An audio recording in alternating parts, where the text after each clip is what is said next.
ainda colhia os louros de suas invenções. A lâmpada incandescente, por exemplo, foi uma revolução, porque foi uma resposta às lâmpadas a gás que se utilizava nas ruas e nas residências. Mas as lâmpadas a gás, elas brilhavam muito, elas eram muito claras, e além de que esquentavam muito e queimavam o oxigênio.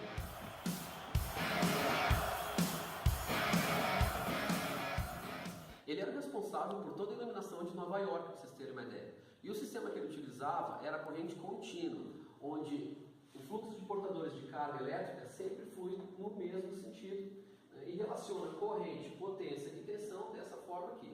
Ou seja, a corrente elétrica é a potência dividida pela tensão. Só que essa corrente contínua tinha alguns problemas, né? Por exemplo, em uma cidade, um gerador só conseguia chegar até alguns quarteirões de distância. Para vocês terem uma ideia, algumas famílias mais ricas tinham em sua própria casa um gerador de energia elétrica. Então, para uma administração de uma cidade, ficava muito caro esse sistema de corrente contínua para poder gerar energia elétrica para toda ela.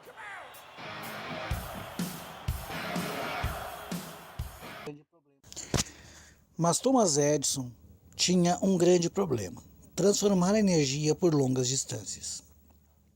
Utilizaremos nossos conhecimentos de eletrodinâmica para entender esse problema. Vamos imaginar os aparelhos elétricos em uma cidade. Cada um tem uma potência e imaginemos que a soma dessas potências seja 500 kW, para uma diferença de potencial de 220 volts. Lembrando que a corrente elétrica é igual à potência dividido pela tensão, teremos uma corrente elétrica de 2.272 amperes e arredondaremos para 2.300. Vamos calcular a resistência elétrica para obter o diâmetro do fio. A resistência é a tensão dividida pela corrente elétrica. Como nossa tensão é 220 volts e nossa corrente 2.300 amperes, teremos a resistência de 0,09 ohms.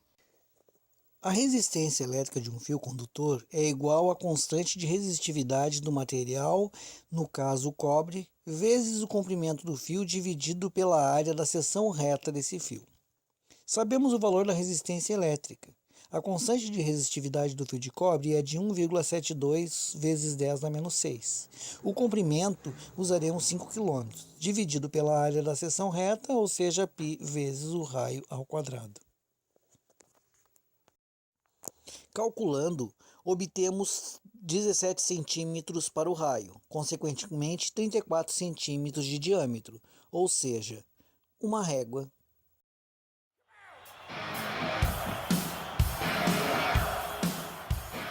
Bom, um pouco depois disso, Thomas Edison contratou um jovem sérvio que chegou nos Estados Unidos chamado Nikola Tesla.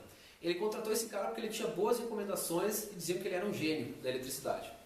Então ele contratou ele para que melhorasse os dínamos de corrente contínua que ele estava trabalhando e ele não conseguia melhorar.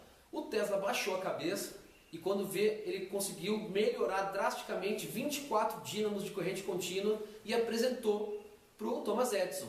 Acontece que o Thomas Edison tinha prometido $50 mil para o Tesla fazer esse trabalho.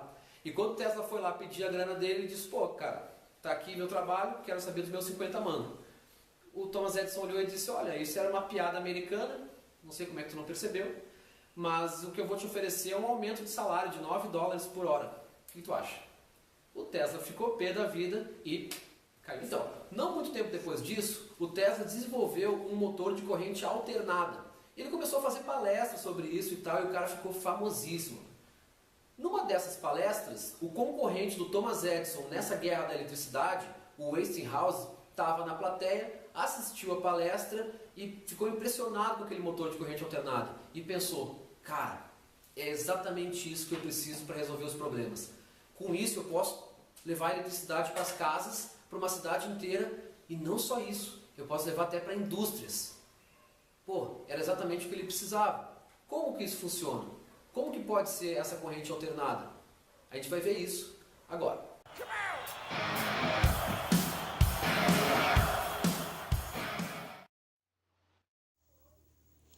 Com a corrente alternada de Nikola Tesla, nós podemos alterar o valor da tensão e obtermos outro valor para a corrente elétrica. Se aumentarmos a diferença de potencial para 20 mil volts, teremos uma corrente elétrica de 25 amperes. Alterando o valor da tensão e da corrente elétrica, obteremos outro valor para a resistência elétrica.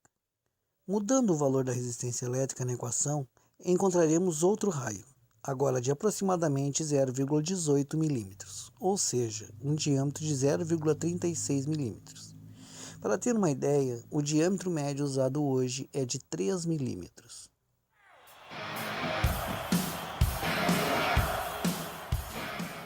Temos aqui um pequeno experimento que mostra a indução eletromagnética.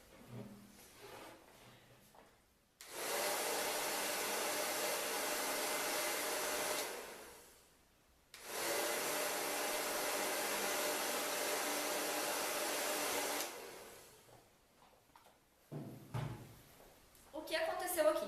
Nós temos pequenas bobinas associadas no interior dessa ventoinha, e essas bobinas estão conectadas a esses dois fios conectados a este LED. Quando nós encaixamos aqui, dentro dessa ventoinha, nós temos um ímã circular. No momento que a ventoinha gira, com auxílio da fonte externa de vento, o campo magnético que penetra o interior dessas bobinas é variável. Esse campo magnético variável induz uma corrente elétrica, capaz de acender o LED, conforme visto no experimento.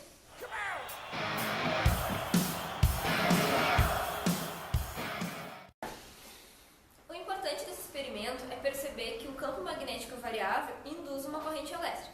Vamos ver o que isso influenciou na guerra das correntes. Este transformador é composto por duas bobinas que são enroladas com um número específico de voltas. Na bobina primária temos uma corrente e uma tensão. Na secundária temos uma resistência que, como sabemos, é igual à razão da tensão pela corrente elétrica. Por exemplo, 400 dividido por 20 é 20, como 80 dividido por 4 é 20. Sempre a razão da tensão pela corrente elétrica será igual à resistência. Como no caso anterior, quando tínhamos uma corrente alta e diminuiremos agora para 8 amperes e elevaremos a tensão para 220 volts. A tensão e a corrente elétrica ficaram zeradas na bobina secundária, mas ao alterarmos o número de voltas da primeira bobina, alteramos também os valores da tensão e da corrente elétrica na segunda bobina. Alterando o número de voltas das duas bobinas, poderemos obter o valor que quisermos para a tensão e corrente elétrica.